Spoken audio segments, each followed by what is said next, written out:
चालू है बंद है? हाँ तब बंद करो उसको। गुड मॉर्निंग स्टूडेंट्स, कैसे हैं सब लोग? बढ़िया हैं? चलिए, कट गया ये तो।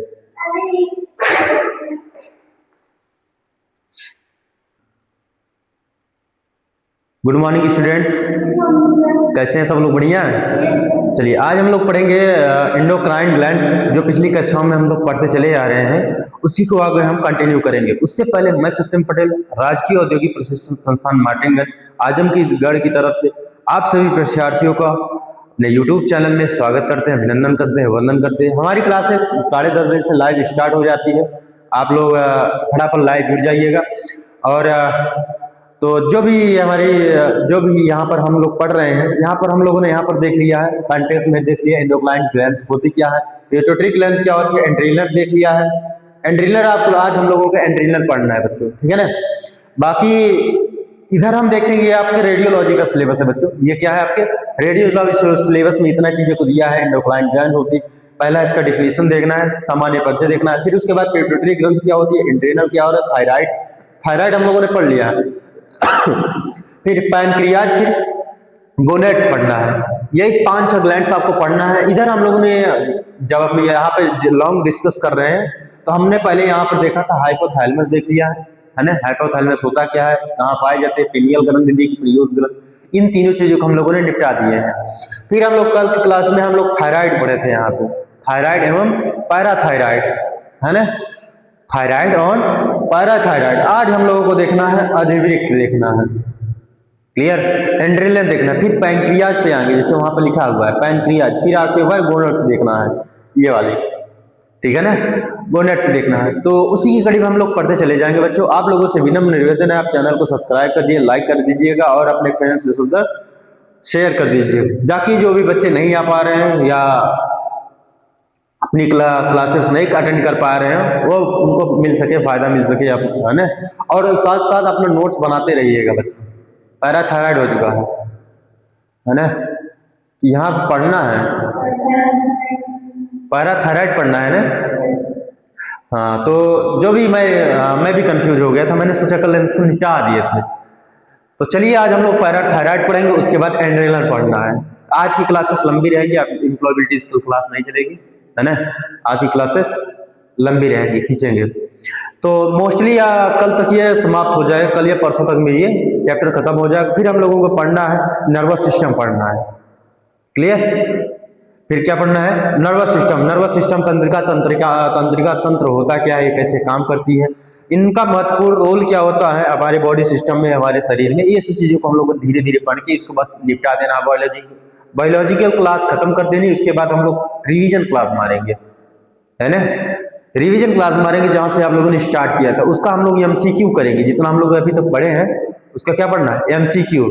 100 क्वेश्चन, 150 क्वेश्चन उसको करेंगे, तो आप कोई भी एग्जाम देंगे वहां से उसको आराम से निपटा देंगे, ठीक है ना। एमसीक्यू करना जरूरी है बच्चों। विदाउट एमसीक्यू आप पढ़ते चले जाएंगे, अगर आप एमसीक्यू नहीं करेंगे, क्वेश्चन नहीं सॉल्व करेंगे, प्रॉब्लम नहीं सॉल्व करेंगे, तो आपके माइंड में नहीं बैठेगा, ठीक है ना। इसीलिए हम टेस्ट लेते हैं कि आपको कितना आ रहा है, कितना नहीं आ रहा है, कितनी मेहनत करने की जरूरत है, आपको कितनी मेहनत की जरूरत है, वो टेस्ट के माध्यम से निकलती है चीजों को, ठीक है ना। तो हम लोग पैराथायराइड ग्रंथ पढ़ेंगे। इससे पहले आप लोग अपना नोट्स बनाते रहिएगा, जो ये वीडियो का जो पीपीटी है या इसका मैं पीडीएफ बना के ग्रुप में भेज दूंगा, आप लोग वहां से नोट्स कंप्लीट कर लीजिएगा, ठीक है ना। 7 से 8 आप लोग चार्ट जरूर बनाइएगा, डायग्राम जरूर बनाइए। डायग्राम के माध्यम से आप समझ सकते हैं ये चीजें कैसी होती हैं, कैसी दिखती हैं ना। अभी हम पिट्यूटरी ग्रंथ है, अगर हम आपको नहीं दिखाए होते तो आपको समझ में आता कैसी रहती है, मटर के दाने की आकार रहती है ना। अच्छा, थायराइड ग्रंथ है, अगर नहीं दिखाया तो पता चलता है वो तितली के आकार की होती है, स्वर यंत्र के नीचे पाई जाती है ना। तो डायग्राम बनाए रहेंगे बच्चों, तो आपको याद रहेगा वो चीजें कैसे करनी होती है, क्या करना होता है, कैसे पढ़ना होता है, ये सब चीजें यहाँ पे डिस्कस की गई। तो हम लोग को पढ़ना है पैराथायराइड ग्रंथि। पैराथायराइड ग्रंथि होती क्या है, इनकी क्या महत्वपूर्ण भूमिका होती है, और इसमें कौन कौन से दोष पाए जाते हैं, रोग कौन कौन से हो सकते हैं यहाँ पे, ठीक है ना। यही चीजों को हम लोग डिस्कस करना है। चलिए हम लोग पढ़ते हैं इसको। तो पैराथायराइड ग्रंथियां मानव शरीर की सबसे छोटी लेकिन महत्वपूर्ण अंतःस्रावी ग्रंथियों में से एक होती है बच्चों। ये क्या होता है पैराथायराइड, ये कहाँ पाई जाती है, ये थायराइड ग्लैंड में पाई जाती है। ये वाली जो मटर की आकार की दिख रही है ना, ये 4 होती है बच्चों, ये होती है आपकी पैराथायराइड होती है। थायराइड ग्रंथि में ही पाई जाती है, पैराथायराइड थायराइड ग्रंथि में ही पाई जाती है ना। यह मुख्य रूप से यहाँ पे ये किस में पाई जाती है, पैराथायराइड अलग नहीं पाई जाती है, केवल पैराथायराइड थायराइड ग्रंथि में पाई जाती है बच्चों। कहाँ पाई जाती है, थायराइड ग्रंथि में ही पाई जाती है। ये देखना, ये थायराइड ग्रंथि में 4 संख्या होती है, 1 2 3 और 4, इनकी संख्या कितनी होती है, 4। थायराइड ग्रंथि में इनकी संख्या कितनी होती है, 4। तो पैराथायराइड मानव शरीर की सबसे छोटी लेकिन महत्वपूर्ण अंतरस्रावी ग्रंथियों में से एक है। यह मुख्य रूप से रक्त में कैल्शियम के स्तर को नियंत्रित करने के लिए जिम्मेदार होती है।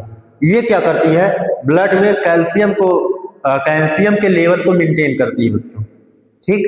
जो पैराथायराइड ग्रंथि होती है, पैराथायराइड ग्रंथि होती है, यह रक्त में कैल्शियम के लेवल को मेंटेन करने के लिए जिम्मेदारी निभाती है, ठीक है ना। यहाँ पे लिखा हुआ है, यह मुख्य रूप से रक्त में कैल्शियम के स्तर को नियंत्रित करने के लिए जिम्मेदार होती है। कौन, पैराथायराइड ग्रंथि। पैराथायराइड ग्रंथि का काम क्या होता है, ब्लड में कैल्शियम के लेवल को मेंटेन करने का काम होता है, याद रहेगा ना।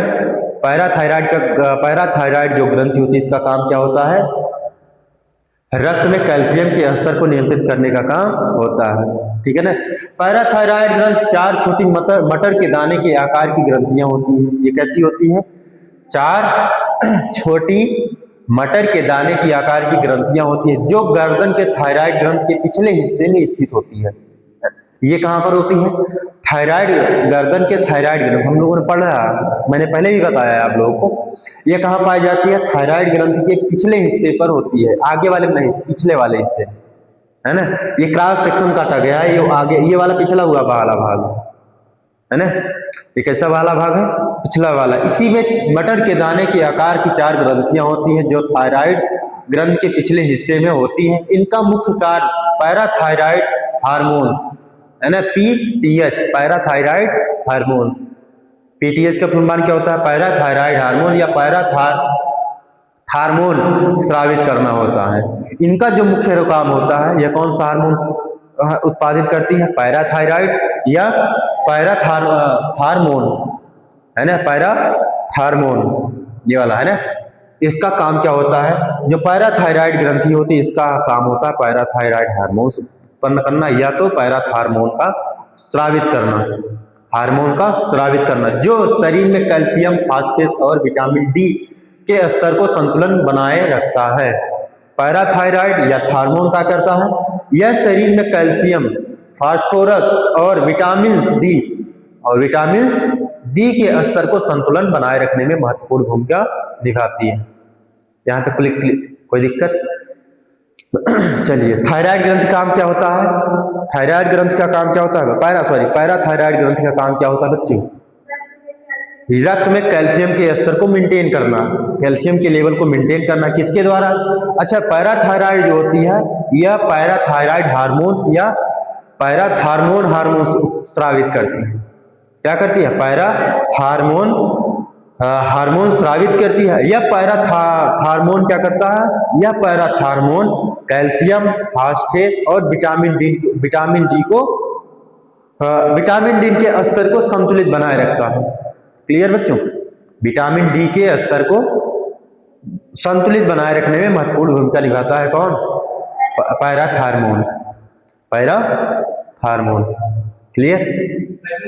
हाँ यार, कहाँ गए?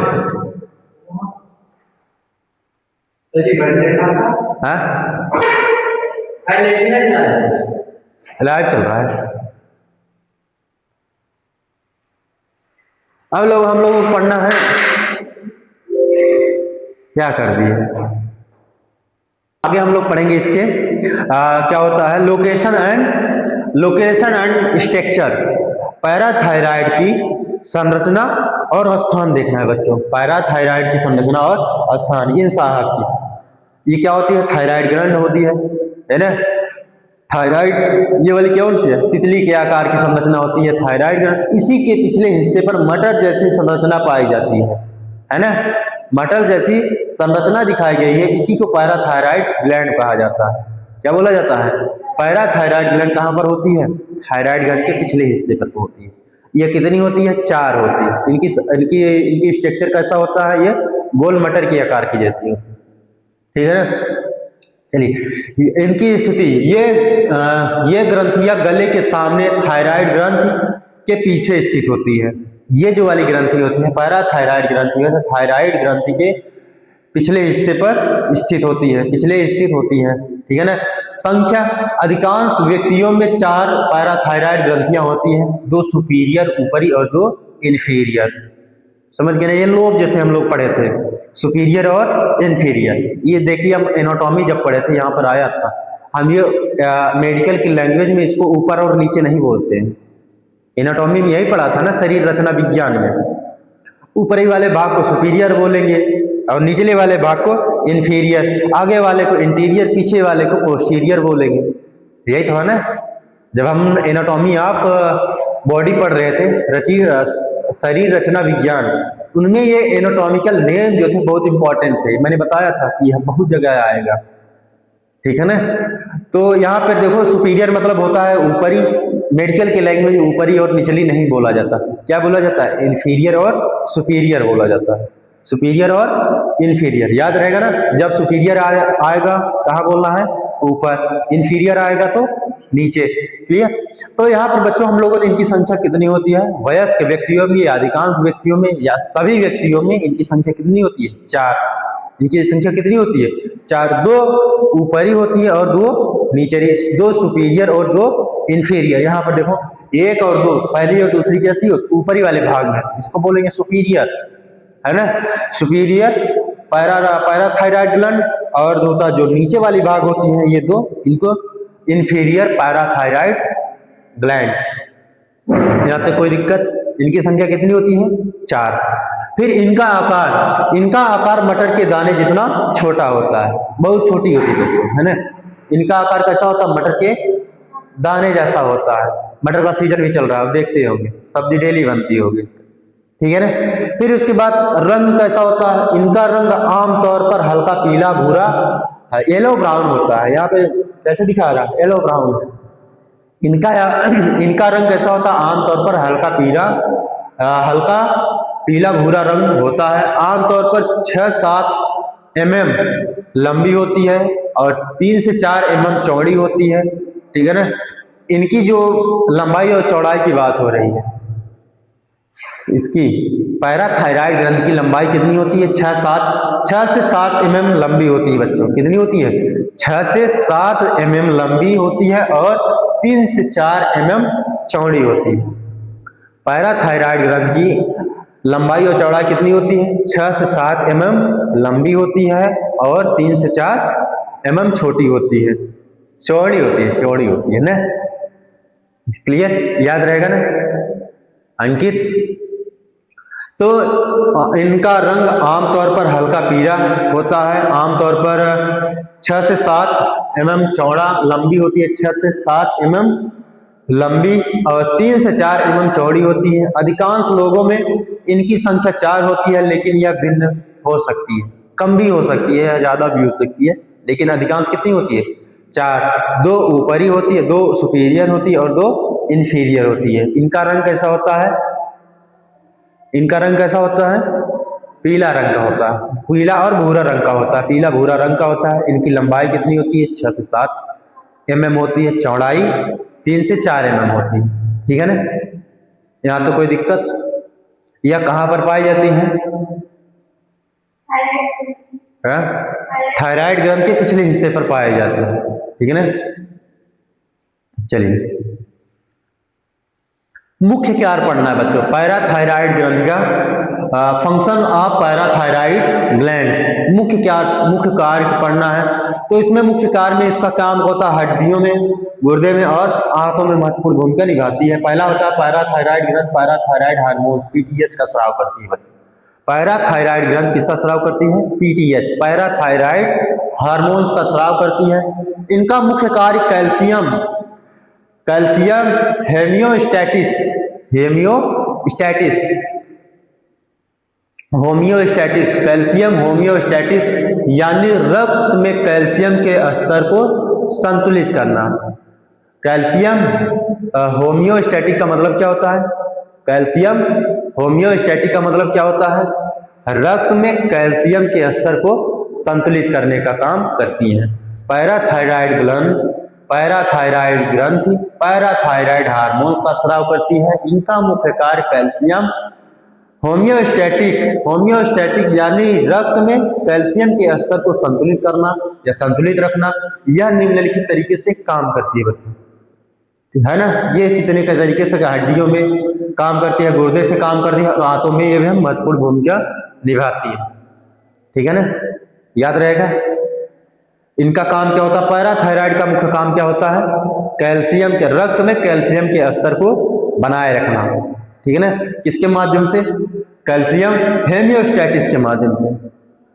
कैल्शियम हेमियोस्टैटिस के माध्यम से न रक्त में कैल्शियम के संतुलन को बनाए रखने का काम करती है। यह निम्नलिखित तरीकों से काम करती है। पहले हड्डियों में, पहला क्या आया है? हड्डियों में जब रक्त में कैल्शियम कम होता है तो पीटीएच हड्डियों से कैल्शियम को रक्त प्रवाह में छोड़ने के लिए प्रेरित करता है। इन पैराथायराइड ग्रंथि जो होती है, पैराथायराइड ग्रंथि जो होती है, जब रक्त में कैल्शियम क्या होता है? कम होता है, कैल्शियम की कमी होती है, ब्लड में कैल्शियम की कमी होती है, तो पीटीएच पैराथायराइड हार्मोन्स, तो पीटीएच हड्डियों से कैल्शियम, हड्डियों में क्या पाया जाता है? कैल्शियम भी पाया जाता है ना। हड्डी में क्या होता है? सबसे बड़ी मात्रा में कैल्शियम होता है, तो हड्डियों से कैल्शियम को रक्त प्रवाह छोड़ने के लिए प्रेरित करता है। तो हड्डियों से क्या करता है? कैल्शियम को कहां प्रेरित करता है? रक्त में ले जाने का काम करता है। कौन? पीटीएच पैराथायराइड हार्मोन्स जो होता है। पहली चीज, जब रक्त में क्या होता है? रक्त में कैल्शियम की कमी होती है बच्चों। जब रक्त में कैल्शियम की कमी होती है या कम होता है तो पैराथायराइड हार्मोन्स हड्डियों से कैल्शियम को लेकर रक्त प्रवाह में ले जाती है। यहां तो कोई दिक्कत समझ गए? तो पीटीएच हड्डियों से कैल्शियम को रक्त प्रवाह में छोड़ने के लिए प्रेरित करता है। दूसरा काम होता है, दूसरे तरीके से यह काम करता है, दूसरे तरीके से गुर्दे में, यह गुर्दे को मूत्र के माध्यम से कैल्शियम को बाहर निकालने से रोकने या कैल्शियम का संरक्षण और विटामिन डी को सक्रिय रूप बढ़ाने में निर्देश देता है। जो पीटीएच होता है पैराथायराइड हार्मोन्स, यह क्या करता है? गुर्दे को या किडनी को मूत्र के माध्यम से कैल्शियम को बाहर निकालने से रोकता है ना। यह काम करता है? कैल्शियम को किडनी को मूत्र के माध्यम से कैल्शियम को बाहर निकालने से रोकने और विटामिन डी को सक्रिय रूप से बढ़ाने को निर्देश देता है। यह काम क्या करता है? जब किडनी होती है, मूत्र के माध्यम से किडनी क्या करती है? सभी चीजों को छानती है ना, रक्त में से अवशिष्ट पदार्थों को छानती है ना। तो जो पीटीएच होता है उस किडनी में कैल्शियम को बाहर निकलने नहीं देता है बच्चों। सीधी सी मतलब यह है, जो पीटीएच होता है पैराथायराइड हार्मोन्स होता है ना, यह किडनी से कैल्शियम को बाहर निकलने नहीं देता है। यही लिखा हुआ, कैल्शियम को बाहर निकलने से रोकने या कैल्शियम का संरक्षण करता है। कैल्शियम का संरक्षण मतलब कैल्शियम को रोकता है ना। और विटामिन डी को सक्रिय रूप से बढ़ाने के लिए निर्देश देता है, और हमारे शरीर को विटामिन डी को बढ़ाने के लिए महत्वपूर्ण भूमिका निभाती है। ठीक, यह प्रक्रिया कहाँ होती है? गुर्दे में होती है। यह प्रक्रिया कहाँ होती है? गुर्दे किडनी में होती है। फिर आ जाता है आंत में, इंटेस्टाइन में। यह सक्रिय विटामिन डी के माध्यम से भोजन को कैल्शियम को अवशोषण को बढ़ाता है। जो पीटीएच होता है पैराथायराइड हार्मोन जो होता है, यह सक्रिय विटामिन डी के माध्यम से, है ना, विटामिन डी के माध्यम से भोजन से कैल्शियम को अवशोषण को बढ़ाता है, भोजन से कैल्शियम को बढ़ाने में महत्वपूर्ण भूमिका निभाती है ना। छोटी आंत में भोजन का पाचन होता है, वहाँ कैल्शियम और खनिज पदार्थों का भी पाचन होता है, तो वहाँ पीटीएच जो होता है विटामिन डी के माध्यम से, पैराथायराइड हार्मोन्स और विटामिन डी के माध्यम से वहाँ भोजन से कैल्शियम को एब्जॉर्ब करता है ना, भोजन से कैल्शियम को एब्जॉर्ब करता है। अवशोषण मतलब अवशोषण होता है एब्जॉर्ब, है ना, अवशोषण को बढ़ाता है, एब्जॉर्ब करने की शक्ति या अवशोषण की शक्ति को बढ़ाने का काम करता है। क्लियर, या तो कोई दिक्कत यहाँ पर समझ गए ना। यहाँ पे तीन चीजें होती है, पहला हड्डियों से, जब रक्त में कैल्शियम कम होता है तो पीटीएच हड्डियों से कैल्शियम को रक्त प्रवाह में छोड़ने के लिए प्रेरित करता है। दूसरी चीज होती है, यह गुर्दे को मूत्र के माध्यम से कैल्शियम को बाहर निकालने से रोकने में मदद करता है और विटामिन डी को सक्रिय रूप से बढ़ाने को निर्देश देता है। विटामिन डी को बढ़ाता है, यही तो काम करता है ना ये। पीटीएच क्या करता है, कैल्शियम को स्तर को बढ़ाता है, विटामिन डी के स्तर को बनाए रखता है, पहली वाली स्लाइड में हम लोगों को देखा था। फिर स्टेटाइन आंतों में यह महत्वपूर्ण भूमिका निभाता है, यह सक्रिय विटामिन डी के माध्यम से, पीटीएच सक्रिय विटामिन डी के माध्यम से भोजन से कैल्शियम को अवशोषण को बढ़ाता है, आंतों में कैल्शियम को अवशोषण की शक्ति बढ़ाने का काम करता है पीटीएच, पैराथायराइड हार्मोन्स। क्लियर, यहां समझ गए ना। चलिए यहां पर देख लेना, पीटीएच को दिखाया गया है यहाँ पे, पैराथायराइड ग्लैंड, यह क्या करता है किडनी से, पहली चीज पीटीएच कहा जाती है किडनी में ना, जब किडनी में जाएगा, यहां से किडनी में जाता है, किडनी क्या करती है, रक्त से अवशिष्ट पदार्थों को बाहर निकालती है। हम लोग उत्सर्जन तंत्र में पढ़ा था यही चीजें। अब ये किडनी क्या करती है, किडनी में पीटीएच जाता है, क्या करता है, पीटीएच जाता है, जब यहाँ पे किडनी पीटीएच को यहाँ पे अब्जॉर्ब कर लेता है, कैल्शियम को रोक लेता है, बाकी चीजों को बाहर निकाल देता है, ठीक है ना।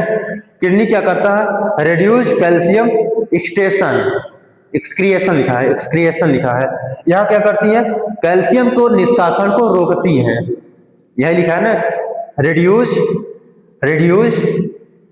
कैल्शियम एक्सटेशन, मतलब यहाँ पे एक्सक्रिएशन, कैल्शियम को उत्सर्जन को रोकने का काम पीटीएच करता है। फिर हड्डियों में वही काम करता है, एक्टिव यहाँ बोन में, हड्डियों के माध्यम से, हड्डियों में जब रक्त में कैल्शियम का प्रवाह कम हो जाता है या कैल्शियम की कमी हो जाती है, हड्डियों से कैल्शियम लेकर पीटीएच कहाँ भेज देता है, रक्त में भेज देता है कैल्शियम को न, हड्डियों से कैल्शियम लेकर पीटीएच पैराथायराइड हार्मोन्स रक्त में छोड़ देता है।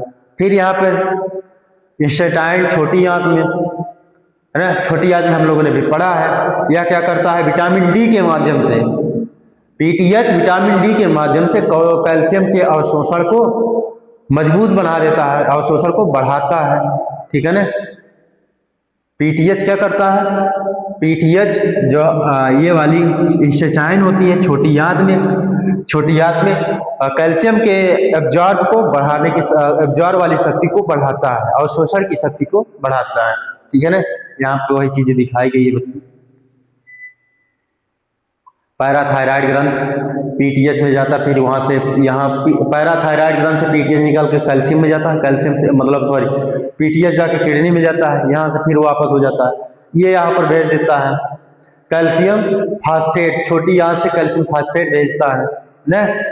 फिर यहाँ पर दिखाया पीटीएच जाता है, यहाँ पे कैल्शियम निकलता है बाहर, मतलब ये पूरा काम क्या होगा, पैराथायराइड जो हार्मोन्स होता है कैल्शियम के स्तर को बनाए रखने में, मेंटेन करने में महत्वपूर्ण भूमिका निभाती है, ठीक। यहाँ तक कोई दिक्कत, आगे पैराथायराइड रोग और विकार, पैराथायराइड डिसऑर्डर्स, क्या हुआ,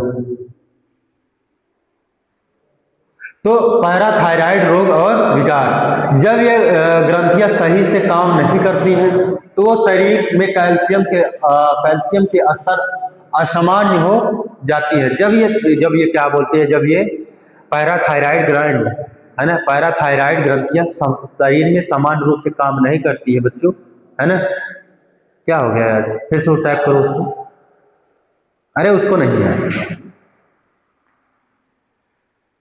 जब अभी हम लोग पढ़ रहे थे इसमें तो इलेक्ट्रॉनिक सिस्टम है बच्चों, कभी कभी लैच हो जाता है ना।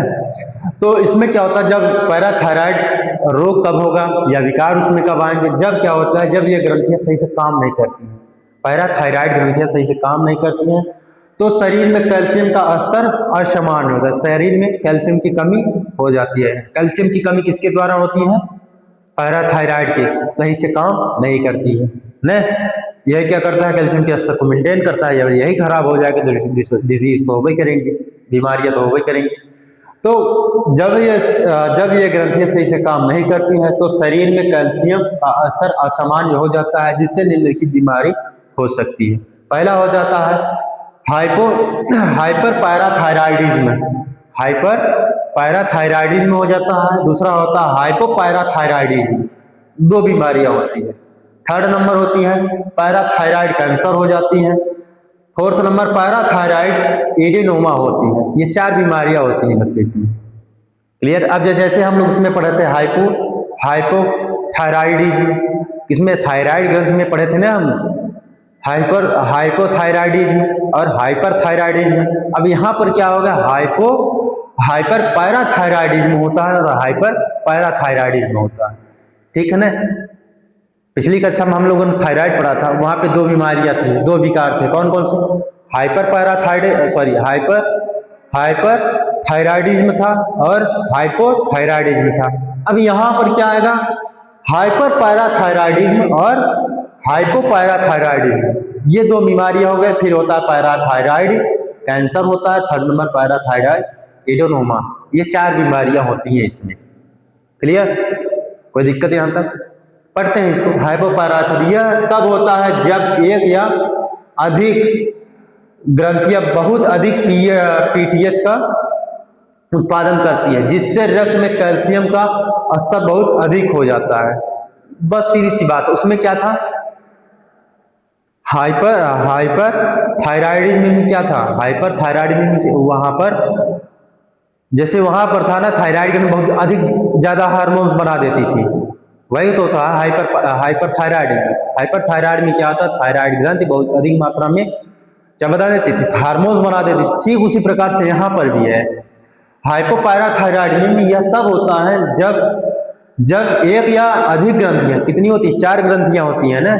पैराथायराइड कितनी होती है, चार। जब एक ग्रंथि या एक से अधिक ग्रंथियां बहुत अधिक पीटीएच पैराथायराइड हार्मोन्स का उत्पादन कर देते हैं, बहुत अधिक ज्यादा हार्मोन्स का उत्पादन कर देती हैं, जिससे रक्त में कैल्शियम की और कैल्शियम के स्तर की बहुत अधिकता हो जाती है ना। तो कैल्शियम का स्तर बहुत अधिक हो जाता है तो क्या होता है, हाइपर पैराथायराइडिज्म होता है। हाइपर पैराथायराइडिज्म कब होगा, जब एक या अधिक ग्रंथियां बहुत अधिक पीटीएच का उत्पादन कर देती है।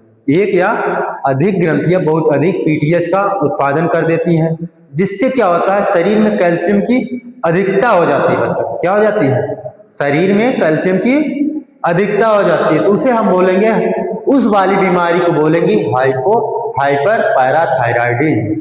हाइपर पैराथायराइडिज्म में कैल्शियम की बहुत अधिकता हो जाती है या हार्मोन्स की अधिकता होती है। क्लियर, यहाँ तक कोई दिक्कत? दूसरा हम लोग पढ़ते हैं हाइपोपैराथायराइडिज्म। हाइपोपैराथायराइडिज्म इसमें ग्रंथियां बहुत कम पीटीएच बनाती है। हाइपो में क्या होता है, हाइपो में कम होता है, चाहे थायराइडिज्म हो चाहे पैराथायराइडिज्म में। थायराइडिज्म में थायराइड हार्मोन बनाती थी, अब इसमें पैराथायराइडिज्म हार्मोन बनाती है, इसे हम लोग पीटीएच बोलते हैं। तो इसमें बहुत कम पीटीएच बनाती है, जिससे रक्त में कैल्शियम का स्तर कम हो जाता है, लो हो जाता है, जिससे रक्त में कैल्शियम का स्तर कम हो जाता है, जिसके कारण मांसपेशियों में ऐंठन और झुंझुनाहट हो सकती है। जिससे क्या होता है, कैल्शियम का स्तर कम होता है तो पैर दर्द करना, हाथ दर्द करने लगता है, हाथ में झुंझुनाहट उत्पन्न होती है बच्चों। हाँ भाई, हाँ बस ठीक है ना। इसमें क्या होता है, हाइपर और हाइपो में अंतर समझ गया ना बच्चों, हाइपो और हाइपर में। तो हाइपो में क्या होता है, हाइपो में हार्मोन्स कम बनते हैं और हाइपर में हार्मोन्स ज्यादा बनते हैं। चाहे थायराइडिज्म हो चाहे पैराथायराइडिज्म, दोनों में सेम रहेगा, प्रोसेस क्या होता है, सेम होता है। पैराथायराइडिज्म में पैराथायराइडिज्म में हार्मोन्स क्या होता है, पीटीएच हार्मोन्स बनता है, पैराथायराइड हार्मोन बनता है। और इसमें दो प्रकार की बीमारी होती है, हाइपोपैराथायराइडिज्म और दूसरा होता है हाइपर पैराथायराइडिज्म और हाइपोपैराथायराइड। हाइपर में होता है हार्मोन्स क्या होता है, बहुत अधिक मात्रा में बन जाता है। कौन सा हार्मोन्स, पीटीएच हार्मोन्स ने, समझ में आ रहा है ना। इसमें क्या होता है, तब यह तब होता है जब एक या अधिक ग्रंथियां बहुत अधिक पीटीएच उत्पादन कर देती है। पीटीएच होता है पैराथायराइड हार्मोन्स का उत्पादन बहुत ज्यादा हो जाता है बच्चों, है ना, जिसमें शरीर में, अच्छा जब ज्यादा हो जाएगा तो हमारी शरीर नियत हार्मोन्स एक बैलेंस लेके चलती है, बहुत ज्यादा हो जाता है तो वो भी नहीं सहन कर सकते हैं न। अच्छा जैसे शरीर का तापमान होता है 37 डिग्री सेंटीग्रेड होना ही चाहिए, अगर उससे ज्यादा हुआ तब भी दिक्कत, कम हुआ फिर भी दिक्कत न, एक लेवल मेंटेन रहना चाहिए। तो इसमें क्या होता है, जिसमें रक्त में कैल्शियम की बहुत अधिकता हो जाती है, इसमें होती है हाइपोपैराथायराइड में। और हाइपर में क्या होती है, इसमें ग्रंथि बहुत कम पीटीएच का उत्पादन करती है, बहुत कम कर देती है, जिससे रक्त में कैल्शियम की स्तर कम हो जाता है, खून में कैल्शियम के स्तर को कम हो जाता है, जिसके कारण मांसपेशियों में ऐंठन होती है और झुंझुनाहट हो सकती है। क्लियर, यहां तक कोई दिक्कत बच्चों।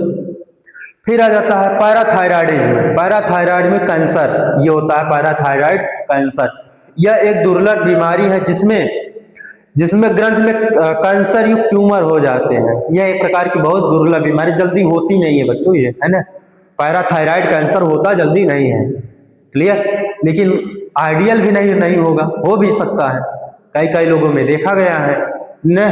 तो यह एक दुर्लभ बीमारी है, बहुत रेयर केस में होती है, जिसमें क्या होती है, ग्रंथ में कैंसर युक्त ट्यूमर हो सकते हैं। ट्यूमर क्या होता है, कोशिकाओं का असामान्य रूप से वृद्धि होती है। ट्यूमर क्या होता है, कोशिकाओं में असमान रूप से वृद्धि। वो कैसी, वो जो ट्यूमर होते हैं या वो कोशिकाएं होती है वो कैंसर युक्त होती हैं, उसे हम लोग क्या बोलते हैं, कैंसर। यह एक दुर्लभ बीमारी होती है जिसमें ग्रंथ में कैंसर युक्त ट्यूमर हो जाता है। फिर पैराथायराइड एडेनोमा, पैराथायराइड एडेनोमा, यह एक गैर कैंसर युक्त ट्यूमर होता है। क्या होता है इसमें, जो यह भी एक प्रकार का ट्यूमर होता है, एडेनोमा क्या होता है, एक प्रकार का ट्यूमर होता है, लेकिन इसमें कैंसर वाली कोशिकाएं नहीं होती हैं, है ना। क्या होती है, गैर कैंसर युक्त कोशिकाएं होती है, इसमें कैंसर का लक्षण नहीं होता है।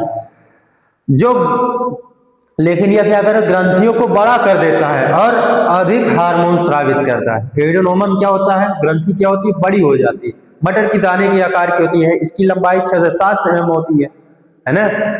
पैराथायराइड ग्रंथि की लंबाई कितनी होती है, 6 से 7 एम और चौड़ाई 3 से 4 एम। इसी को बड़ा हो जाता है, फूल जाता है, सूजन आ जाती है न। इसी को क्या बोलता है, पैराथायराइड एडेनोमा बोला। यह कैसी होती है, गैर कैंसर युक्त ट्यूमर होता है। इसमें क्या होता है, इनकी कोशिकाएं जो होती है वो यह ग्रंथियों को बड़ा कर देती है। एडेनोमा क्या करती है, इस ग्रंथि को बड़ा कर देती है और अधिक हार्मोन स्रावित करती है। क्या हो जाता है, जब ये ट्यूमर होते, सॉरी, जब ये ग्रंथि बड़ी हो जाएंगी, है ना, तो अधिक हार्मोन्स बनाती रहे, पीटीएच बहुत ज्यादा बनेगा बच्चों। क्या होगा, पीटीएच बहुत ज्यादा बनेगा। अच्छा, जब पीटीएच ज्यादा बनेगा तो कौन सा विकार होगा,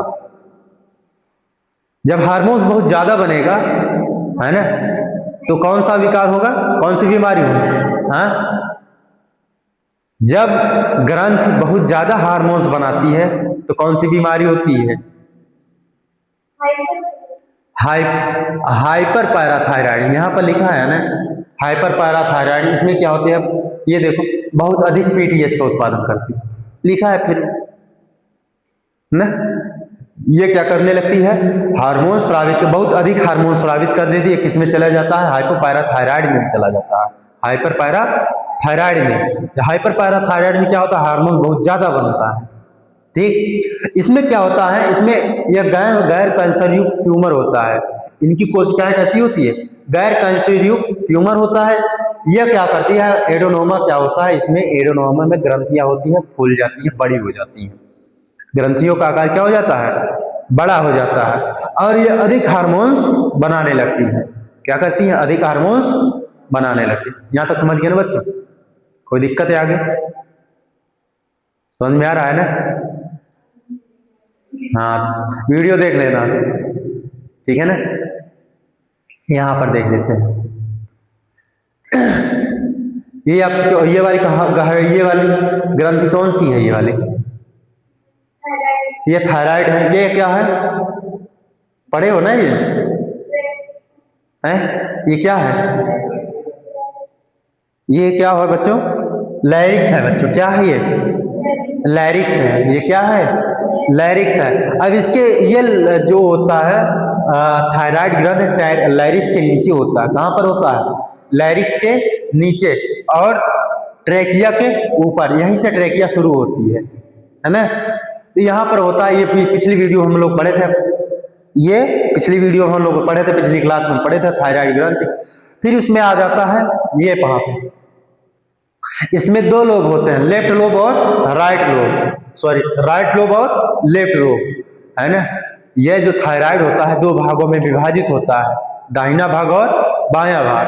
अब इस बाएं भाग में, अब यहां से चीजें समझिएगा, डायग्राम के माध्यम से मैं पढ़ा रहा हूं न।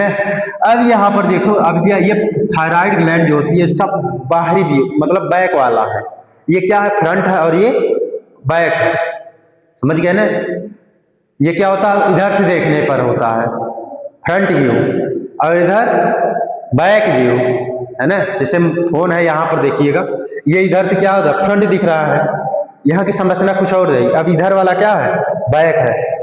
यही समझिएगा। यहाँ पे क्या है? ये बैक है। इसमें ये जो थायराइड ग्रंथि, जो पैराथायराइड ग्रंथि होती है, इनकी संख्या कितनी होती है? 4 होती है। कितनी होती है? 4। सुपीरियर, 2 सुपीरियर होती है और 2 इंफीरियर होती है। ये 2 सुपीरियर और 2 इंफीरियर है। यह इनका रंग कैसा होता है? भूरा, पीले भूरे रंग का होता है। कैसा होता है? पीले भूरे रंग का होता है। और इनकी आकार कैसा होता है? मटर के दाने के जैसा आकार होता है। कैसा होता है? मटर के दाने के जैसा होता है। और इनकी लंबाई कितनी होती है बच्चों? 6 से 7 mm, सेंटीमीटर नहीं, बहुत इतना हो जाएगा 6 से 7 mm। जितना गला नहीं उतना ज्यादा थायराइड हो जाएगा, है? तो 6 से 7 mm होता है ना? और चौड़ाई कितनी होती है? 3 से 4 mm। क्लियर? ये हो गया इसका जर्नल व्यू, लोकेशन वगैरह हम लोगों ने देख लिया। इसमें विकार हम लोग देखते हैं। अच्छा, एक चीज ये इसमें ये क्या करती क्या है बच्चों?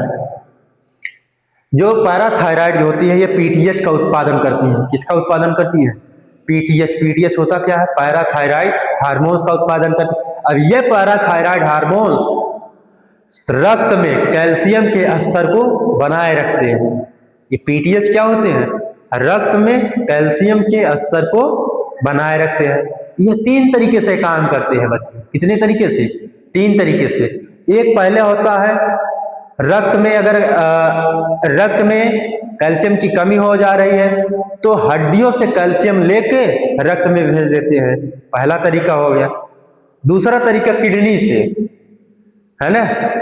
किडनी से भी, किडनी में पीटीएच होता है, वो कैल्शियम को बाहर नहीं जाने देता है। ठीक है ना? वहां क्या पकड़ के रखने लगता है। थर्ड नंबर होता है आंतों में, छोटी आंत में। छोटी आंत में विटामिन डी के माध्यम से, पीटीएच विटामिन डी के माध्यम से छोटी आंत में भोजन से कैल्शियम को अवशोषित करता है ना? भोजन का अवशोषण, पाचन तो वही होता है ना छोटी आंत में। तो कैल्शियम का पाचन वहां पर होता है। किसके माध्यम से? पीटीएच के माध्यम से, पैराथायराइड हार्मोन्स के माध्यम से। क्लियर? अब इसमें बीमारी उत्पन्न होती है। कौन कौन सी 4 बीमारियां होती हैं ना? कौन कौन सी? हाइपोपैराथायराइड में यह एक प्रकार की ऐसी बीमारी होती है। यह कब होती है? जब ये चारों ग्रंथियां, है ना, जब ये चारों ग्रंथियां हार्मोन्स का कम उत्पादन करती हैं, हार्मोन्स कम बनाती हैं। तो कौन सी जब हार्मोन्स कम बनाती हैं तो रक्त में कैल्शियम की कमी होती है बच्चों। ठीक? तो रक्त में कैल्शियम की कमी होती है, जिसके कारण हाथों में झुंझुनाहट उत्पन्न होने लगती है, मसल दर्द करती है, मांसपेशियां क्या होती है? खिंचाव हो जाता है, क्रिम्प होता है, दर्द करती है और हाथों में झुंझुनाहट होती है। ठीक है ना? और यहाँ पे ब्रेन फॉग या कंफ्यूजन, तनाव उत्पन्न हो जाता है। हार्ट बीट क्या हो जाती है? बढ़ जाती है उसमें। ठीक है ना? ये भी है, पिछली वाली क्लास में हम लोगों ने पढ़ा था। हाइपो में क्या हो जाता है, हाइपो मसल दर्द कर रहे हैं, हाथों में झुंझुनाहट हो जाती है। और हाइपर में क्या होता है, दिल की धड़कन बढ़ जाती है, बुखार तेज आता है ना, गर्मी लगती है, बाल झड़ने लगते हैं। ये किसमें आता है, आपके हाइपर में आता है। क्लियर। दूसरी हम लोग बीमारी पढ़े थे, अभी पढ़े हैं, हाइपर पैराथायराइड। इसमें क्या होता है, एक या अधिक ग्रंथियां एक या अधिक ग्रंथियां अधिक ग्रंथियां अधिक मात्रा में, एक या अधिक ग्रंथियां अधिक मात्रा में हार्मोन्स का उत्पादन करती हैं, पीटीएच का उत्पादन करती हैं, जिसमें शरीर में रक्त में कैल्शियम की मात्रा बढ़ जाती है। क्या हो जाती है, बढ़ जाती है। यह किस में आ जाता है, हाइपर पैराथायराइड में आता है। हर नंबर पढ़े थे हम लोग, कैंसर पढ़े थे, इसमें पैराथायराइड कैंसर, ये वाले है ना, ये क्या होता है, पैराथायराइड कैंसर होते हैं। थर्ड नंबर हम लोग थर्ड नंबर पर है एडेनोमा। इसमें क्या होता है, यह दुर्लभ बीमारी है जिसमें ग्रंथि में कैंसर युक्त ट्यूमर हो जाता है। यहाँ पे ये वाली कैसी है, कैंसर युक्त ट्यूमर होता है, कोशिकाएं असमान रूप से बढ़ जाती है, ये कैसी होती है, कैंसर हो जाती है। थर्ड नंबर एडेनोमा हम लोग पढ़े थे, है ना, पैराथायराइड एडेनोमा। यह गैर कैंसर युक्त बीमारी है बच्चों, कैसी है, गैर कैंसर युक्त ट्यूमर होता है ना, गैर कैंसर युक्त, पीछे बेटा, गैर कैंसर युक्त ट्यूमर होता है जो ग्रंथियों को बड़ा कर देता है। ये वाली ग्रंथियों को क्या कर देता है, बड़ा कर देता है। यहाँ पर एक ही दिखाया गया, ये 4 होती है, इसमें कितनी होती है, 4। इन्हीं को क्या कर देता है, बड़ा कर देता है। जब ये बड़ा हो जाएंगे तो अधिक हार्मोन उत्पन्न करती है, ठीक है ना। जब अधिक उत्पन्न होती है तो हाइपर पैराथायराइड में हो जाता है। क्लियर, यहाँ तक समझ में आया अलंकृता। हाँ, इसीलिए कहते हैं बच्चों डेली डेली आना होता है, समझ गए ना। वीडियो देख लेना का वहीं पर है। फिर इसके लक्षण क्या होते हैं, इनके लक्षण, हाइपर पैराथायराइड के, हाइपोपैराथायराइड में कैंसर के और एडेनोमा के लक्षण होता है। इसमें क्या होता है, हड्डियों में तेज दर्द और फ्रैक्चर होता है न। जब हार्मोन्स अधिकता होगी या तो कमी होगी तब क्या होगा, हड्डियों में तेज और फ्रैक्चर होगा। गुर्दे में पथरी का कारण हो सकता है, ये गुर्दे की पथरी का होने का कारण किडनी में, ये किडनी के माध्यम से भी इसका काम होता है बच्चों। किडनी में भी महत्वपूर्ण भूमिका निभाती है, कैल्शियम के स्तर को बनाए रखती है। तो यहाँ पे गुर्दे की पथरी में भी महत्वपूर्ण भूमिका, अत्यधिक प्यास और बार बार पेशाब का आना, है ना, यह किसका, यह हाइपोथायराइड में या हाइपरथायराइड में, इसमें विकार के लक्षण हो सकते हैं, ठीक है ना। थकान, कमजोरी और डिप्रेशन, पीछे करना, ये मसल्स, ब्रेन फॉग और कंफ्यूजन हो सकता है ना, हार्ट बीट बढ़ जाती है इसमें, ये सब हाथों और पैरों में झुंझुनाहट उत्पन्न होती है, थकान उत्पन्न हो जाती है, ठीक है ना। ये सब किसके लक्षण हैं, सिंपैथिक्स ऑफ हाइपोथायरमिस के ये सब लक्षण होते हैं, विकार के लक्षण होते हैं, ठीक है ना। मांसपेशियों में ऐंठन और झुनझुनी, ये सब किसके लक्षण होते हैं, हाइपोथायराइड के, हाइपर पैराथायराइड के और हाइपो पैराथायराइडिज्म के लक्षण है ये सब, है ना। इनकी जांच, टेस्ट कैसे किया जाता है, ब्लड टेस्ट किया करना पड़ता है इसका क्या करवाना पड़ता है, ब्लड टेस्ट। अगर ये इनकी जांच करवानी होगी तो इनका क्या करवाना, ब्लड टेस्ट। रक्त में पीटीएच और कैल्शियम के स्तर को मापने के लिए ब्लड टेस्ट किया करवाया जाता है बच्चा, पीटीएच टेस्ट होता है, parathyroid test, parathyroid hormones test होता है। यह रक्त में पीटीएच और कैल्शियम के स्तर को मापता है ना। पीटीएच टेस्ट के माध्यम से रक्त में हार्मोन्स के कितना बन रहा है या कम हो रहा है या ट्यूमर हो गया है ना, ये सब के स्तर को मापा जाता है। और रक्त में कैल्शियम के स्तर को भी मापा जाता है इसके माध्यम से, पीटीएच टेस्ट के माध्यम से, ठीक है ना। फिर आ जाता है 4 डीसीटी क्या होता है, इसमें 4 डायमेंशनल कंप्यूटेड टोमोग्राफी होती है ना। ये 4 डीसीटी का फुल फॉर्म होता है 4 डायमेंशनल डायमेंशनल कंप्यूटेड टोमोग्राफी, इसके माध्यम से ग्रंथ की सटीक स्थिति का पता लगाने के लिए किया जाता है। 4 DCT के माध्यम से क्या होता है, ग्रंथ की सटीक स्थिति कितने, अगर उसमें कौन से, अगर पैराथायराइड में है ना, कि हाइपोथायराइड में है कि पैराथायराइडिज्म में है, या ट्यूमर हो गया है, या एनोडोमा हो गया है, या कैंसर वाला ट्यूमर हो, उसकी स्थिति को पता लगाया जाता है इसके माध्यम से, है ना। 4 DCT के माध्यम से क्या पता लगाया जाता है, ग्रंथ की सटीक स्थिति का पता लगाया जाता है। फूली नहीं है ना, सूजन हो गया है उसमें, या तो उसमें ट्यूमर हो गया है, कैंसर हो गया है, ठीक है ना, इसी का पता लगाया जाता है उसमें, ठीक है ना। 3rd नंबर होता है अल्ट्रासाउंड। अल्ट्रासाउंड में गले में सूजन वाली ग्रंथ की जांच के लिए किया जाता है अल्ट्रासाउंड। अल्ट्रासाउंड किसके लिए किया जाता है, गले में सूजन वाली ग्रंथ की जांच के लिए किया जाता है। थायराइड ग्रंथ की अल्ट्रासाउंड किया जाता है इसमें, जब इसमें करेंगे थायराइड का भी पता चल जाएगा, पैरा थायराइड का भी पता चल जाता है। 4th अगला नंबर है MRI, शरीर के आंतरिक भागों के विस्तृत चित्र लेने के लिए MRI किया जाता है, ठीक है ना। ये इसका डायग्नोस्टिक टेस्ट होता है बच्चे, जांच की जाए। पहला होता है ब्लड टेस्ट, ब्लड टेस्ट के माध्यम से क्या पता चलता है, PTC और कैल्शियम के स्तर का पता चलता है। फिर 2nd नंबर होता है 4 DCT के माध्यम से ग्रंथ की सटीक स्थिति का पता लगाना होता है, उसमें ट्यूमर हो गया है, या गैर कैंसर युक्त एडोनोमा हुआ या ट्यूमर हुआ, उसकी स्थिति को पता लगाया जाता है। फिर अल्ट्रासाउंड में गले में सूजन वाली ग्रंथि कोई सूज गई है, या अल्ट्रासाउंड के माध्यम से गले में सूजन वाली ग्रंथि की जांच के लिए अल्ट्रासाउंड किया जाता है। MRI शरीर के आंतरिक भागों को विस्तृत चित्र लेने के लिए MRI किया जाता है, ठीक है ना। यहाँ तक कोई दिक्कत। उपचार, इनका उपचार कैसे करना होता है, उपचार में यह पैराथायराइडेक्टोमी, इनका पहला उपचार के लिए पैराथायराइडेक्टोमी के माध्यम से इसका इस्तेमाल किया जाता है। यह सबसे आम इलाज है, जिसमें सर्जरी के माध्यम से अति सक्रिय या कैंसर युक्त ग्रंथि को हटा दिया जाता है। इसमें क्या होता है, पैराथायराइडेक्टोमी में क्या होता है, ऑपरेशन होता है बच्चों, थायराइड ग्रंथि का ऑपरेशन होता है। इसमें क्या होता है, यह सबसे आम इलाज है, जिसमें सर्जरी के माध्यम से, ऑपरेशन के माध्यम से अति सक्रिय या बहुत ज्यादा काम कर रही है, जो हार्मोन बहुत ज्यादा बना रही है, एडेनोमा यही तो होता है ना, बहुत ज्यादा हार्मोन बनाती है, या तो कैंसर युक्त ग्रंथि को हटा दिया जाता है, उसको निकाल दिया जाता है, ठीक है ना।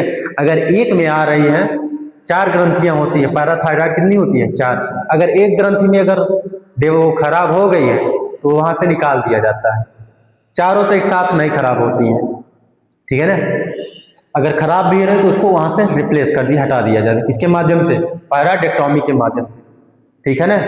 पैराडेक्टोमी क्या होता है, एक प्रकार की ऑपरेशन होता है बच्चों, क्या होता है, पैराथायराइडेक्टोमी, ये प्रकार की ऑपरेशन होता है। इस ऑपरेशन में अति सक्रिय या कैंसर युक्त ग्रंथि को हटा दिया जाता है, ऑपरेशन करके निकाल दिया जाता है, ठीक। फिर आ जाता है दवाइयाँ। यदि सर्जरी संभव ना हो तो कैल्शियम के स्तर को नियंत्रित करने के लिए दवाओं का उपयोग किया जाता है, ठीक। मान लो कैंसर खतरनाक, मतलब सर्जरी नहीं हो पा रही है, डर रहे हैं, तो दवाई के माध्यम से इसका इलाज हो सकता है, ठीक है ना। यदि आप सर्जरी नहीं करवाना चाहते तो दवाई से भी हो सकता है। यदि सर्जरी संभव ना हो तो कैल्शियम के स्तर को नियंत्रित करने के लिए दवाओं का उपयोग किया जाता है। फिर जीवन शैली में बदलाव करना है, विटामिन डी और कैल्शियम की सही मात्रा बनाए रखना होता है। विटामिन डी और कैल्शियम की सही मात्रा बनाए रखना होता है, इससे आपकी जीवन शैली में तनाव नहीं लेना है ना। तो जीवन शैली में बदलाव करने से आप क्या, पैराथायराइड जितनी भी हम लोग बीमारियां पड़े हैं 4, उनका इलाज हो सकता है। अगर कैंसर युक्त अगर कैंसर युक्त ट्यूमर है वहां पे, है ना, पैराथायराइड कैंसर है तो आपको सर्जरी करवाना पड़ेगा बच्चे।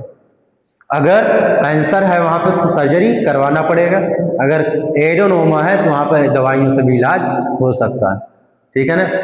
पैराथायराइड ग्रंथ शरीर के लिए अत्यंत महत्वपूर्ण है, क्योंकि यह हड्डियों की मजबूती और मांसपेशियों को काम करने के लिए कैल्शियम को नियंत्रित करती है। ये महत्वपूर्ण होती है बच्चों। पैराथायराइड ग्रंथि क्या होती है, बहुत मजबूत होती है। क्यों मजबूत होती है, क्योंकि हड्डियों की मजबूती और मांसपेशियों को काम करने के लिए कैल्शियम को नियंत्रित करती है। क्या करती है, कैल्शियम के स्तर को नियंत्रित करती है।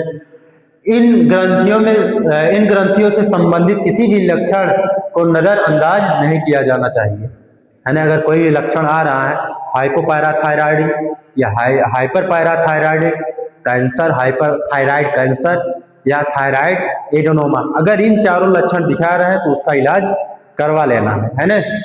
और विशेषज्ञों से परामर्श लेनी चाहिए, डॉक्टरों से इसका परामर्श लेना, इलाज करवाना चाहिए। अगर बीमारी आ रही इसमें तो आपको इलाज करवा लेना, ठीक है ना। अब हम लोग पढ़ेंगे एंड्रीनल। क्या पढ़ना है, एंड्रीनल। 5 मिनट का ब्रेक ले लीजिएगा, है ना, उसके बाद आइएगा, हम लोग पढ़ते हैं एंड्रीनल। ठीक, मुंह से धुल लो जो भी नींद आ रही है। चलिए अब हम लोग पढ़ेंगे एंड्रीनल। एंड्रीनल होता क्या है, इसके कितने भाग होते हैं, इसकी संरचना कैसी होती है, वो सब चीजों को हमने यहाँ पे डिस्कस करेंगे बच्चों। बंद हो गया सर, सही। तो एंड्रीनल कहाँ पाई जाती है, इसे बोलते हैं अधिवृक्क ग्रंथियां। क्या बोला हिंदी में इसको, अधिवृक्क ग्रंथियां बोला जाता है ना। अधि मतलब ऊपर, वृक्क मतलब किडनी, तो जो किडनी के ऊपर वाली ग्रंथि होती है इसको बोला जाता है अधिवृक्क ग्रंथि। इसी को हिंदी इंग्लिश में बोला जाता है एंड्रीनल, ठीक है ना। एंड्रीनल ग्रंथि होती क्या है, इसका काम क्या होता है, और यह कितने भागों में विभाजित होती है, और ये कौन कौन से हार्मोन्स को उत्पादित करती है, स्रावित करती है, ये सी चीजों को हम इस वाली क्लास में हम लोग डिस्कस करेंगे बच्चों, ठीक है ना। तो एंड्रीनल ये वाली जो ग्रंथि दिख रही है, ये किसके ऊपर, ये क्या है, ये वाली किडनी है ना। किडनी के ऊपर पाए जाने वाली ग्रंथि होती है, इसको हम लोग बोलते हैं क्या, एंड्रीनल। तो एंड्रीनल ग्रंथियां दोनों गुर्दे या किडनी के ऊपर स्थित त्रिकोणीय आकार की अंतरस्रावी ग्रंथियां हैं। त्रिकोणी मतलब त्रिभुज के आकार की ग्रंथियां हैं, है ना। इसमें 3 कोण दिखाई, 1 2 और 3, ये त्रिभुजाकार होती है बच्चों। त्रिभुजाकार या त्रिकोणीय आकार की ग्रंथियां होती हैं, अंतरस्रावी ग्रंथियां हैं, जो चयापचय, रक्तचाप, तनाव प्रतिक्रिया में लड़ना और लड़ती है, उसको भगाने का काम करती है। लड़ो और भागो का मतलब फाइट एंड फाइट, है ना, लड़ती है और उसको भगाती है, ठीक। तो लड़ो और भागो और प्रतिरक्षा प्रणाली को नियंत्रित करने वाली महत्वपूर्ण हार्मोन्स जैसे कार्टिसोल, एल्ड्रोस्टेरोन और एंड्रेनालाइन का स्राव करती है। ये जो होती है अधिवृक्क ग्रंथियां 3 ग्रंथियों मतलब 3 हार्मोन्स को उत्पादित करती है, स्रावित करती है। पहला इसमें कार्टिसोल क्या एक प्रकार का हार्मोन्स है, कार्टिसोल का स्रावित कर दिया। दूसरा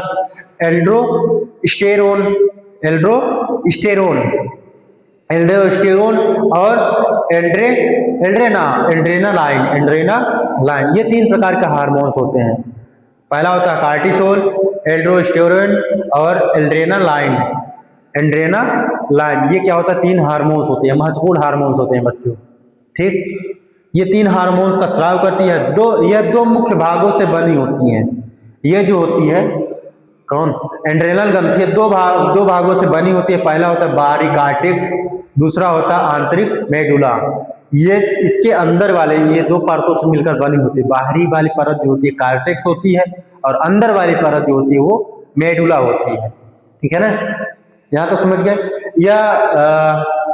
यह काम क्या करती है, ये ग्रंथियां जो चयापचय, रक्तचाप, तनाव प्रतिक्रिया और प्रतिरक्षा प्रणाली को नियंत्रित करने वाली ग्रंथियां होती हैं। प्रतिरक्षा इम्यूनिटी सिस्टम को नियंत्रित करने वाली ग्रंथियां होती हैं, ठीक है ना, करने वाले महत्वपूर्ण ग्रंथियां होती हैं। और ये महत्वपूर्ण हार्मोन्स को भी स्रावित करती हैं। कौन कौन से, कार्टिसोल और एल्ड्रोस्टेरोन और एंड्रेनालाइन, ये 3 महत्वपूर्ण हार्मोन्स होते हैं।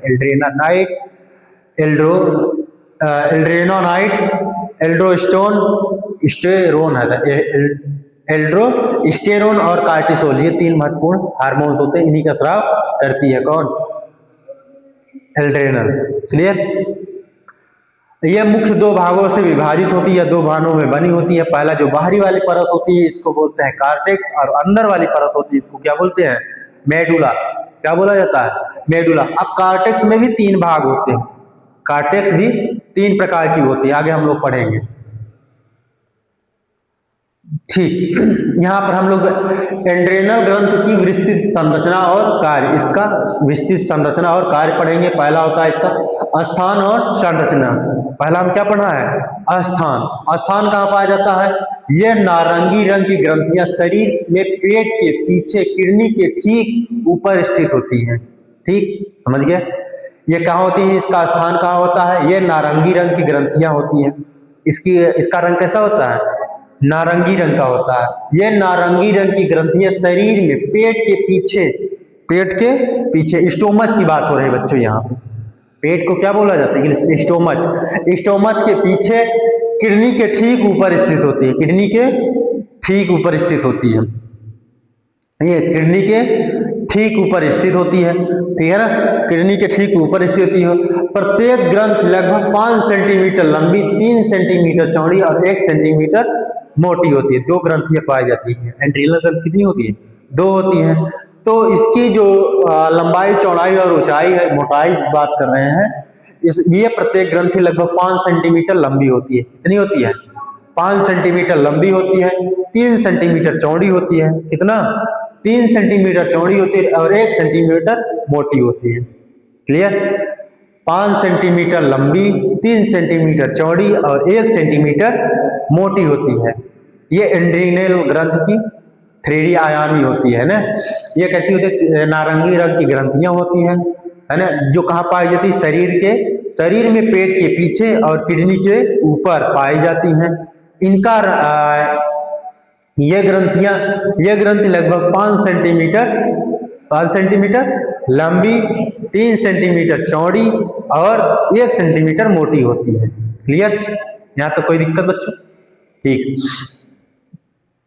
जिनका कुल वजन, इनका वजन की बात करें, जिनका कुल वजन 7 से 10 ग्राम के बीच होता है। इनका वजन कितना होता है? 7 से 10 ग्राम। इनका वजन कितना होता है बच्चों? 7 से 10 ग्राम। इनका हम लोग पढ़ते हैं कार्टेक्स। कार्टेक्स क्या होता है? बाहरी भाग। अभी हम लोगों ने पढ़ा ना, इसकी भाग कितने होते? कार्टेक्स भाग होता है इसका, जो बाहरी वाला भाग होता है। पीछे करना, ये वाला बाहरी वाला भाग है, ये क्या है? कार्टेक्स होता है। क्या होता है ये? कार्टेक्स। और इसके अंदर वाला भाग होता है मेडुला। क्या होता है? मेडुला। यह दो मुख्य भागों से बनी होती है। बाहरी भाग कार्टेक्स होता है और आंतरिक भाग मेडुला होता है ना। चलिए, यहां तक समझ गए बच्चों। अब हम लोग पढ़ेंगे बाहरी भाग। उसको हम लोग को क्या बोला जाता है? कार्टेक्स, है ना। बाहरी भाग क्या बोला जाता है? कार्टेक्स। यह ग्रंथि का 80 से 90% हिस्सा होता है।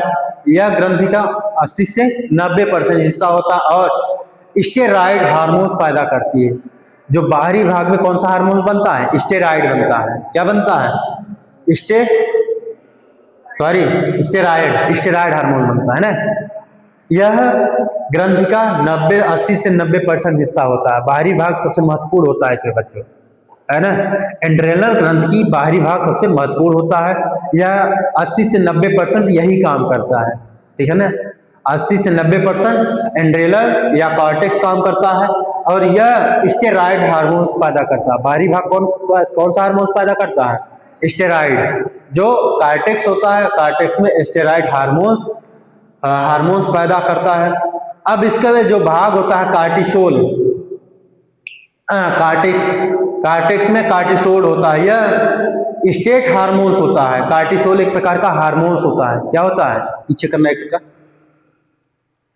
एक मिनट और पीछे। कहाँ चले जा रहे हो? पीछे की बात कर रहा हूँ। हाँ, यहाँ पे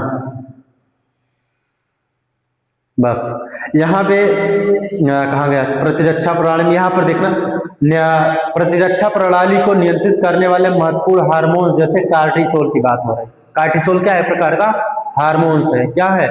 हार्मोन है। ठीक, कार्टिसोल क्या है? प्रकार का हार्मोन है। ठीक, कार्टिसोल यह स्ट्रेस हार्मोन्स होता है। कार्टिसोल क्या होता है? एक प्रकार का स्ट्रेस हार्मोन्स होता है जो चयापचय रक्त शर्करा के स्तर को और प्रतिरक्षा प्रणाली को नियंत्रित करता है। कार्टिसोल या स्ट्रेस हार्मोन। कार्टिसोल क्या होता है? एक प्रकार का हार्मोन्स होता है। यह किससे बना होता है? यह स्ट्रेस हार्मोन्स होता है। ये कौन सा हार्मोन्स होता है? स्ट्रेस हार्मोन्स होता है, तनाव वाला, टेंशन वाला, है ना। यह कैसा हार्मोन्स होता है? यह स्ट्रेस हार्मोन्स है जो चयापचय की क्रिया करता है। चयापचय हम पिछले क्लास में देखे थे। चयापचय होता क्या है? चयापचय रक्त शर्करा के स्तर और प्रतिरक्षा प्रणाली को नियंत्रित करता है। ठीक, प्रतिरक्षा प्रणाली को नियंत्रित करता है कौन? कार्टिसोल। किसके माध्यम से? स्ट्रेस हार्मोन्स के माध्यम से। ठीक, समझ गए ना? समझ में आया? हाँ, तो कार्टिसोल का काम क्या होता है?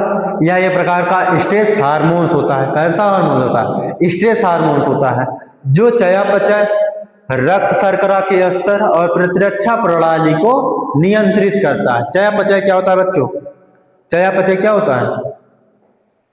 पिछली कक्षा में हम लोग देखा था, चयापचय पढ़ा था। चयापचय वह जैव रासायनिक क्रिया होती है जिसमें शरीर की कोशिकाएं भोजन को ऊर्जा के रूप में परिवर्तित करती है। याद आया? यही था ना। तो यह जो भोजन को ऊर्जा को परिवर्तित करने वाली क्रिया होती है वो क्या होती है? चयापचय। इसी को नियंत्रित करता है कौन? कार्टिसोल। रक्त शर्करा के स्तर को बनाए रखती है और प्रतिरक्षा प्रणाली को नियंत्रित करती है। कौन करता है? कार्टिसोल। फिर इसमें होता है, दूसरा होता है एल्डोस्टेरोन। यह भी एक प्रकार का क्या होता है? हार्मोन्स होता है। यह भी क्या करता है? हार्मोन्स होता है। नहीं, एल्डोस्टेरोन और एंड्रोजन, ये तीनों क्या है? हार्मोन्स है। क्या है? हार्मोन्स। यह कौन निकालता है? इसका स्राव कौन करता है? एंड्रेनल ग्रंथियां करती है। एंड्रेनल ग्रंथियों में तीन ही हार्मोन्स निकलते हैं, कार्टिसोल,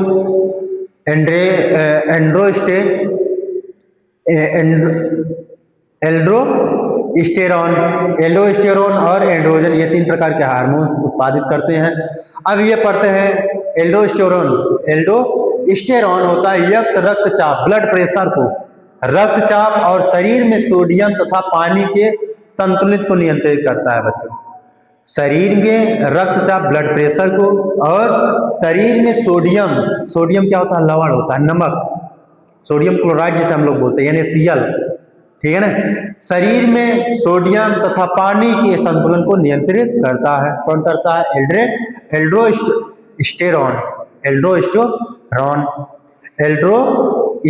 का काम क्या होता है? यह ब्लड प्रेशर को नियंत्रित करता है, शरीर में सोडियम तथा पानी के संतुलित को नियंत्रित करता है। क्लियर?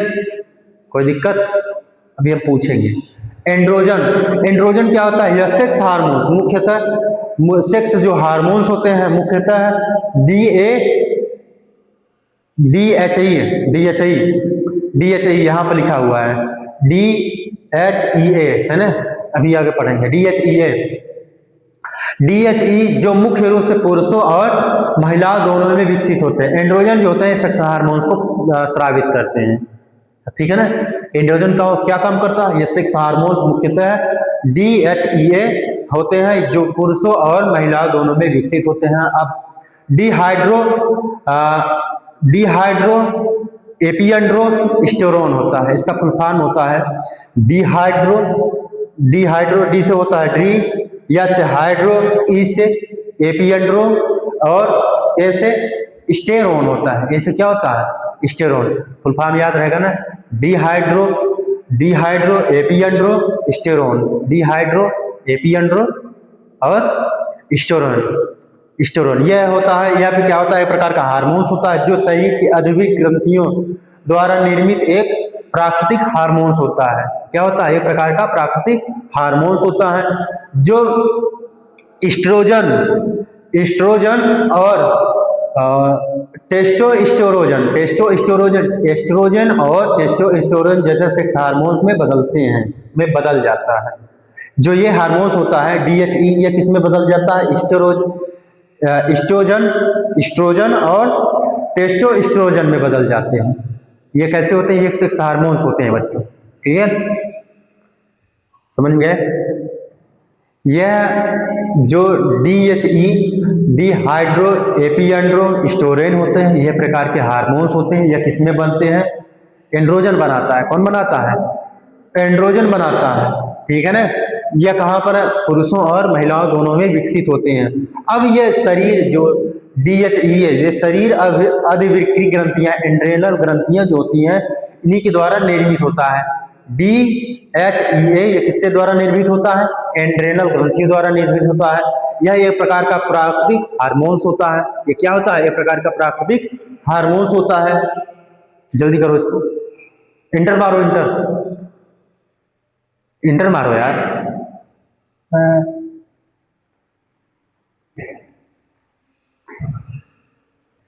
तो समझ गए ना बच्चों? यहाँ पे क्या था? जो DHEA यह प्रकार क्या होता है? हार्मोन्स होता है। इसका फुल फॉर्म लिखा हुआ है। ठीक है ना?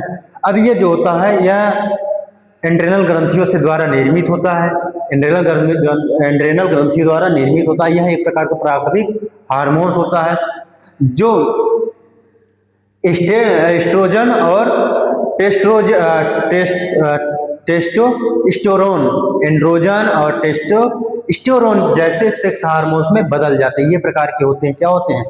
ये प्रकार ये दोनों क्या होते हैं? सेक्स हार्मोन्स होते हैं, है ना? ये बदला हुआ स्वरूप होता है। यह किसका यह स्वरूप होता है? किसका? DHEA का। यह उसी का रूपांतरित रूप है ना? ये देखो अधिविक मतलब एंड्रेनल ग्रंथि में DHEA उत्पन्न होते हैं, है ना? प्राकृतिक हार्मोन स्रावित होते हैं। बाद में ये जाकर एंड्रोजन और टेस्टोस्टेरोन ये जैसे सेक्स हार्मोन्स है, ये इसमें बदल जाते हैं बच्चों। क्लियर है? ये कन्वर्ट हो जाते हैं इस रूप में। एस्ट्रोजन और टेस्टोस्टेरोन के रूप में क्या हो जाते हैं? कन्वर्ट हो जाते हैं, बदल जाते हैं। सीधी सी बात है यहाँ। अब समझ गए ना? समझ गए बच्चों? चलिए आगे। अब एंड्रीनल की बाहरी भाग, एंड्रीनल का बाहरी भाग, ये वाला भाग की बात हो रही है। एंड्रीनल का बाहरी भाग जिसे हम लोग क्या बोलते हैं? एंड्रीनल कार्टेक्स बोलते हैं। क्या बोलते हैं? एंड्रीनल कार्टेक्स बोलते हैं या एंड्रीनल कार्टेक्स कहा जाता है। इसकी बात हो रही है बच्चों। अब हम बाहरी भाग पढ़ेंगे, फिर हम अंदर भाग पढ़ेंगे। पहले हम बाहरी भाग पढ़ेंगे, होता क्या है, संरचना कैसी होती है, स्थान कहाँ होता है, इसमें कितनी परतें होती है, एक एक परतें पढ़ेंगे। ठीक है ना? एक एक लेयर्स पढ़ेंगे। अब प्रत्येक लेयर्स में कौन कौन से हार्मोन्स जनरेट होते हैं वो हम पढ़ेंगे। फिर उसके बाद मेडुला में जाएंगे, फिर अंदर वाली, ये देखो एंड्रेनल मेडुला, ये बीच वाला भाग होता है ना? ये क्या होता है? एंड्रेनल मेडुला। और इसके ये वाला भाग कौन होता है? एंड्रेनल कार्टेक्स। एंड्रेनल कार्टेक्स, इसी में 3 परतें पाए जाएंगी। इस वाले में कार्टेक्स में कितनी होती है? 3 परतें। जो होता है जोना ग्लोमेरुलोसा, जोना फैसिकुलाटा और रेटिक्युलरिस होता है। ये 3 परतें होते हैं। रेटिक्युलरिस 3 परतें होती हैं, है ना? फैसिकुलाटा, ग्लोमेरुलोसा, भयंकर नाम है इनका ना? जोना ग्लोमेरुलोसा, फैटिकुलाटा, रेटिक्युलरिस, ठीक, रेटिक्युलरिस, ये प्रकार की 3 परतें होती है बच्चों इसमें। यहाँ तक समझिए ना? ये एंड्रीनल ग्रंथ का बाहरी भाग जिसे एंड्रीनल कार्टेक्स कहा जाता है, ग्रंथि का सबसे बड़ा हिस्सा होता है। ये क्या होता है? ग्रंथि का सबसे बड़ा हिस्सा होता है। यहाँ देखने पर भी पता चल रहा है ना? सबसे बड़ा हिस्सा कौन होता है? कार्टेक्स होता है। यह गूदे के ऊपर स्थित होकर स्टेरॉइड हार्मोन या कार्टिसोल, एंड्रोस्टेरोन और एंड्रोजन, ये होते हैं। कौन होता है? Steroid hormone. स्टेरॉइड हार्मोन में 3 हार्मोन्स आते हैं। स्टेरॉइड में अगर स्टेरॉइड की बात आ रहा है तो कार्टिसोल आएगा उसमें, और एल्डोस्टेरॉन और एंड्रोजन, ये तीनों आएंगे उसमें। कब? जब स्टेरॉइड की बात होगी। ठीक है ना? स्टेरॉइड की बात आएगी, कौन कौन आएगी? कार्टिसोल, है ना? एल्डोस्टेरॉन और एंड्रोजन उत्पन्न करता है। यह शरीर के चयापचय, रक्तचाप, प्रतिरक्षा प्रणाली या प्रतिरक्षा प्रतिक्रिया और तनाव प्रबंधन के लिए आवश्यक हार्मोन बनाते हैं। यहाँ तक इसमें कोई दिक्कत होनी नहीं चाहिए बच्चों। है ना। फिर इसमें स्थान, प्रत्येक इसका स्थान क्या होता है, प्रत्येक गुदे किडनी के ऊपर स्थित होता है, पहले से पढ़ते चले आ रहे हैं। संरचना मुख्य रूप से तीन अलग अलग क्षेत्रों, जोन्स में विभाजित होते हैं, तीन परतों में विभाजित होते हैं, ठीक है ना। मुख्य रूप से तीन अलग अलग क्षेत्रों में विभाजित होते हैं। पहला होता है जोना, जोना ग्लोमेरुलोसा, रुलोसा, ग्लोमेरुलोसा। यह क्या करती है, खनिज निर्मित हार्मोन जैसे एल्डोस्टेरोन बनाते हैं, एल्डोस्टेरोन बनाती है कौन, एल्डोस्टेरोन कौन बनाती है, हाँ ग्लोमेरुलोसा बनाती है, ग्लोमेरुलोसा बनाती है, एल्डोस्टेरोन बनाती है। ये कैसे खनिज निर्मित हार्मोन्स होते हैं। ये एल्डोस्टेरोन जो होते हैं, एल्डोस्टेरोन क्या होते हैं, खनिज निर्मित हार्मोन बनाते हैं। ये कहाँ पर बनते हैं, यह कौन बनाता है,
चलिए हम लोग अभी पढ़ रहे थे ये वाला जो दूसरी वाली परत होती है जोना फैसिकुलाटा जो होती है, इसको हम कल पढ़ेंगे बच्चों, क्या ना। आज के लिए इतना ही, अभी मुझे थोड़ा काम आ गया है, उसको करना है।